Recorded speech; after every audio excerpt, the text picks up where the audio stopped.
الحمد لله الحمد لله الذي صدقنا وعده ونصر عبده وأعز جنده وهزم الأحزاب. أشهد أن لا إله إلا الله وحده لا شريك له وأشهد أن سيدنا محمدا عبده ورسوله. اللهم صل وسلم على سيدنا محمد وعلى آله وصحبه أجمعين. أما بعد، ويا أيها الناس اتقوا الله حق تقاته ولا تموتن إلا وأنتم مسلمون. قال الله تعالى في القرآن الكريم: وتزودوا فإن خير الزاد التقوى. صدق الله العظيم. Jamaah-jamaah yang Allah muliakan, puji syukur kita panjatkan kehadirat Allah Subhanahu wa taala atas segala rahmat, nikmat dan seluruh hal-hal yang Allah berikan pada kita. Salawat salam semoga Allah Subhanahu wa taala limpahcurahkan kepada junjungan kita Nabi besar Muhammad sallallahu alaihi wasallam beserta keluarga dan sahabat-sahabatnya. Kemudian marilah kita meningkatkan takwa kepada Allah Subhanahu wa taala dengan cara melaksanakan segala perintah-perintahnya dan meninggalkan larangannya dengan segenap kemampuan kita. Jamaah Jumat yang Allah muliakan,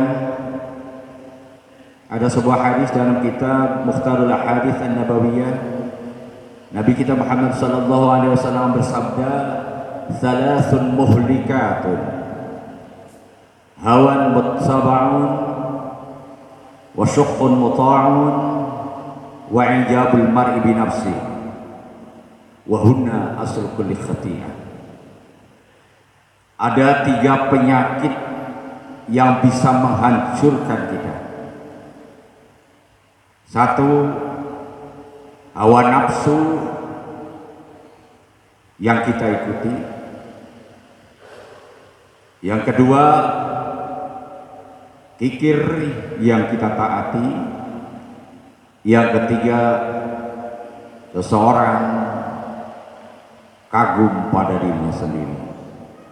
Dan 3 penyakit ini adalah pokok pangkal dari seluruh penyakit-penyakit yang lain. Jamaah-jamaah yang Allah muliakan, saya tidak hendak membahas semuanya karena waktu sangat singkat. Saya akan bahas yang ketiga, yaitu ijabul mar'i bi nafsi, seseorang mengagumi dirinya sendiri. Jamaah-jamaah yang Allah muliakan, penyakit ujub ini lebih sulit dihindari daripada riya atau pamer. Sebab penyakit riya itu bisa dihindari andai kata umpamanya kita melakukan suatu kebaikan tanpa ada orang yang melihat. Kemudian kita pun tidak menceritakannya setelah itu, maka terhindarlah kita dari riya. Tetapi ujub atau memandang dirinya sebagai yang paling baik itu sulit untuk dihindari. Sebagai perumpamaan, umpamanya kita di malam hari jam 2 atau setengah 3 kita bangun tidur. Kemudian kita ambil wudu, kemudian kita sholat, tahajud, bermunajat, menangis, meminta segala ampunan kepada Allah Subhanahu wa taala. Setelah selesai melakukan itu, kemudian kita keluar, kita lihat kanan kiri kita, depan belakang kita, semua orang masih tidur lelap. Tidak ada satu orang pun yang terdengar bicara. Kemudian kita merasa bahwa di komplek itu kitalah yang paling soleh, kita yang paling baik, kitalah yang paling ahli ibadah kepada Allah Subhanahu wa taala.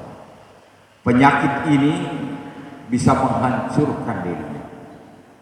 Kita ingat iblis beratus tahun, bahkan mungkin ribuan tahun dia beribadah kepada Allah Subhanahu wa taala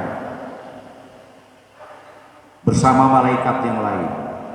Tetapi pada saat Allah Subhanahu wa taala memerintahkan malaikat, juga termasuk iblis, untuk sujud kepada Adam sebagai sujud penghormatan, seluruh malaikat bersujud kepada Adam kecuali iblis. Maka Allah Subhanahu wa taala bertanya dalam suatu ayat, qala ya iblis ma mana'aka an tasjuda idz amartuk. Qala ana khairum minhu khalaqtani min nar wa khalaqtahu min tin. Allah bersabda, hai iblis, apa yang membuat kamu tidak mau sujud dikala aku perintahkan kamu sujud? Iblis menjawab, ana khairum minhu khalaqtani min nar wa khalaqtahu min tin. Aku lebih baik daripada dia, Tuhan. Aku kau ciptakan dari api, sedangkan dia kau ciptakan dari tanah. Dari rasa ujub ini, memandang dirinya lebih hebat, kemudian timbul rasa sombong. Maka di ayat lain Allah menyebutkan, fasajadal malaikatu kullum ajma'un illa iblis aba ayyakuna ma'as sajidin. Ada di ayat lain, fasajadal malaikatu kulluhum illa iblis aba wastakbara wa kana minal kafirin. Timbul rasa sombong dan songkak. Maka karena hal inilah kemudian Allah Subhanahu wa taala mengusir iblis dari surga dan menetapkannya sebagai penghuni neraka selama-lamanya. Para jamaah yang Allah muliakan, seseorang akan mengagumi dirinya mungkin karena ilmunya yang sangat banyak, sehingga meremehkan orang lain, padahal tak satu orang pun di dunia ini yang hebat. Orang ahli apapun sebetulnya terbatas. Profesor, dokter, profesor, ahli pertanian, sehebat apapun dia nggak akan mampu menciptakan satu lembar daun pun seperti yang Allah ciptakan. Yang ahli teknologi hebat banget, membuat kapal ulang-alik, membuat kapal, membuat astronot, membuat segala macam. Itu tidak ada artinya sama sekali dibandingkan makhluk Allah seekor nyamuk. Berapa biaya membuat pesawat terbang? Allah menciptakan nyamuk hanya dari setetes air, kemudian dia bisa terbang, bisa mencari makan sendiri, bisa berkembang biak, bahkan punya senjata yang bisa membahayakan manusia yang hebat. Gak ada satupun ahli teknologi yang mampu membuat pesawat sebesar nyamuk. Kagum dengan kekayaannya, tidak ada artinya semuanya. Sebab bagi Allah kecil sekali itu. Qarun buktinya adalah terkaya di dunia, bahkan sampai sekarang masih terkenal kalau ada harta peninggalan atau harta temuan disebut harta karun, karena hartanya sangat banyak itu. Di dalam Al-Quran disebutkan bahwa Qarun memiliki gudang yang isinya emas dan perak, yang kuncinya itu dipikul 40 orang yang kuat-kuat, saking banyaknya kunci. Wa inna mafatihahu latanu bil usbati ulil quwwah.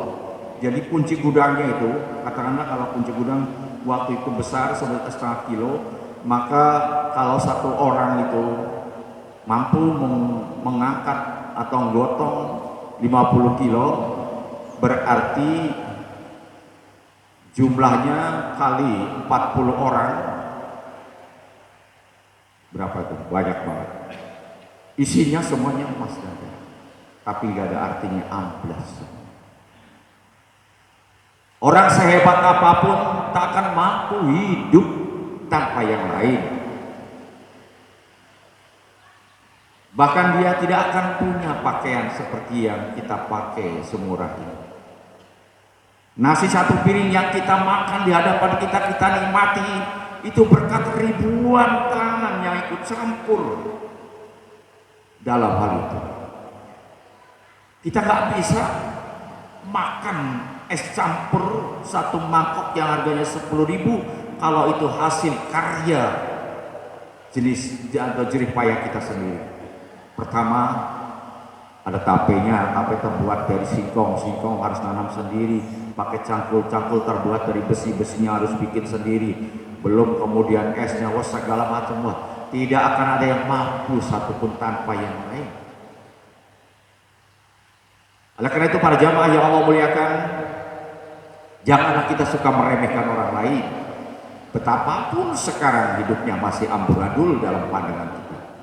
Sebab ada orang yang ujub dengan ibadah, merasa dirinya paling banyak ibadahnya, sehingga meremehkan orang lain, menganggap orang lain adalah orang-orang yang celaka. Ada hadis di dalam kitab Mau'izatul Mu'minin, kata Nabi sallallahu alaihi wasallam, "Man qala halakan nas fa huwa ahlakum." Siapa orang berkata celaka orang-orang itu, maka dialah yang paling celaka. Kenapa seperti itu? Sebab di saat dia berkata begitu, dia mengecualikan dirinya. Dia merasa dirinya adalah yang paling berhak untuk mendapatkan anugerah dari Allah Subhanahu wa taala. Dan ini yang pernah terjadi pada orang Yahudi. Wa qalu lan tamassana an-nar illa ayyaman ma'dudah. Qala fatamannaw, qul fatamannaw al-maut in kuntum shadiqin. Orang yang pedean merasa kami tidak akan terbakar oleh api neraka kecuali hanya beberapa hari saja. Bahkan di ayat lain, qul law kanat lakum ad-darul akhiratu khalisatan min dunin nas fatamannawul mauta in kuntum shadiqin wa la yatamannawnahu abadan bima kasabat aydihim wallahu a'lamu wallahu alimun bizzalimin. Jadi kita jangan kepedean, jangan suka meremehkan orang lain. Banyak kekasih Allah yang kelihatannya remeh dan tidak berharga. Dan banyak orang-orang yang mentereng dasinya besar, jasnya hebat, tapi justru kembalinya pada neraka. Dan kita jangan suka mengandalkan amal kita. Tidak ada di dunia ini orang yang terbaik melebihi para sahabat Rasul sallallahu alaihi wasallam. Tetapi Rasulullah kepada sahabatnya bersabda, "Ma minkum min ahadin yunajjihi amalu." Qalu wala anta ya Rasulullah, qala wala ana illa ayataghammadani Allah bi rahmati. Nabi Muhammad bersabda para sahabat dan mereka adalah sebaik-baiknya manusia, tak ada satu orang pun di antara kalian yang bisa disukseskan, bisa diselamatkan dari api neraka oleh amalnya. Para sahabat bertanya, wala anta ya Rasulullah, apakah kamu juga tidak ya Rasulullah? Dijawab oleh Rasulullah, wala ana illa ayyataghammadani Allah birahmati. Saya pun tidak, kecuali kalau Allah memberikan rahmatnya yang banyak pada diriku. Mungkin timbul pertanyaan, kalau begitu untuk apa kita ibadah Ustaz? Untuk apa kita sholat, kita puasa, kita zakat, kita haji dan segala macam perbuatan baik? Para jamaah yang Allah muliakan, kita melakukan semua itu adalah karena dasar taat kita kepada Allah Subhanahu wa taala. Sebagai rasa syukur kita kepada Allah Subhanahu wa taala. Dengan harapan ketaatan kita membuahkan rasa kasih sayang dari Allah. Sebagai ilustrasi, kalau kita punya dua pembantu, yang satu nurut terus, disuruh apapun nurut, dilarang dia jauhi, tetapi yang satu membangkang terus, diperintahkan apapun tidak mau nurut, dilarang malah dia kerjakan. Tanyakan pada hati kita, siapakah yang kita sayangi dari kedua pembantu. Jadi kita melakukan ibadah semua ini dengan harapan kita dapat kasih sayang dari Allah Subhanahu wa taala. Allah tidak butuh disembah oleh kita, tidak sama sekali. Antumul fuqara ila Allah wallahu ghaniyyun 'anil 'alamin. Ghaniyyun 'anil 'alamin itu tidak butuh. Bahkan walau anna awwalakum wa akhirakum wa insakum wa jinnakum kanu ala atqa qalbi rajulin wahidin minkum ma zada dzalika fi mulki syai'an. Walau anna awwalakum wa akhirakum wa insakum wa jinnakum kanu ala afjari qalbi rajulin wahidin minkum mana qasadzalika min mulki syai'an. Kalau manusia jin pertama, manusia pertama sampai terakhir semuanya bertakwa kepada Allah dengan kualitas takwa orang yang paling takwa di antara kalian, umpamanya semuanya seperti Nabi Muhammad, mazada dzalika fi mulki syai'an, itu tidak akan menambahkan sinarnya kerajaanku sedikit pun. Sebaliknya, wala anna awwalakum wa akhirakum wa insakum wa jinnakum, orang pertama, jin pertama sampai terakhir, manusia pertama, jin pertama sampai terakhir, semuanya berbuat jahat, sejahat orang yang paling jahat di antara kalian, umpamanya semuanya seperti Fir'aun, maka mana qasadzalika min mulki syai'an, tak akan mengurangi sedikit pun sinar kerajaanku. Jamaah Jumat yang Allah muliakan, marilah kita selalu merasa diri kita paling banyak berdosa, paling banyak berbuat salah, sehingga kita selalu menghargai orang lain, sebab tidak tahu akhir hayat kita, apakah kita su'ul khatimah atau husnul khatimah. Jadi kita jangan meremehkan orang lain, sebab pada akhirnya nanti yang menentukan kita masuk surga atau masuk neraka adalah keadilan Allah Subhanahu wa Ta'ala, bukan amal kita. Diceritakan ada yang 500 tahun hidup selalu ibadah kepada Allah, kemudian diperlihatkan oleh Nabi tentang masa depan, tentang dia diadili. Akhirnya dia diadili, kemudian ditentukan sebagai penghuni surga. Kata Allah pada malaikatnya, "Hei, masukkan dia ke surga karena rahmat saya." Dia jawab, "Bukan Tuhan, tapi karena amal saya." Allah jawab, "Karena rahmat saya, bukan karena amal saya." Kalau begitu malaikat, masukkan dia ke dalam neraka. "Oh iya ya Allah, karena rahmat kamu." Oleh karena itu para jamaah yang Allah muliakan, marilah kita mengharapkan rahmat dari Allah. Ada sebuah hadis, "Ar-rahimuna yarhamuhumur rahman, irhamu ma fil ardi yarhamkum ma fis sama." Orang-orang penyayang itu akan disayang oleh yang Maha Penyayang. Sayangilah semua makhluk yang ada di bumi, kau akan disayang oleh yang ada di langit. Semoga khutbah yang agak panjang ini ada manfaatnya, dan semoga kita semua diberikan rahmat oleh Allah Subhanahu wa Ta'ala dan maghfirahnya. Inna ahsanal kalami kalamullahil malikil mannan wa biqali yatadil mutadun. A'udzu billahi minasyaitonir rajim. Bismillahirrahmanirrahim. Wal 'asri innal insana lafi khusrin illa alladziina aamanu wa 'amilus shalihati wa tawassaw bil haqqi wa tawassaw bis sabr. Barakallahu li wa lakum fil Qur'anil 'azim wa nafa'ani wa iyyakum bima fihi minal ayati wa dzikril hakim wa taqabbala minni wa minkum tilawatahu innahu samii'ul 'aliim wa qul bighfir warham wa anta khairur rahimin.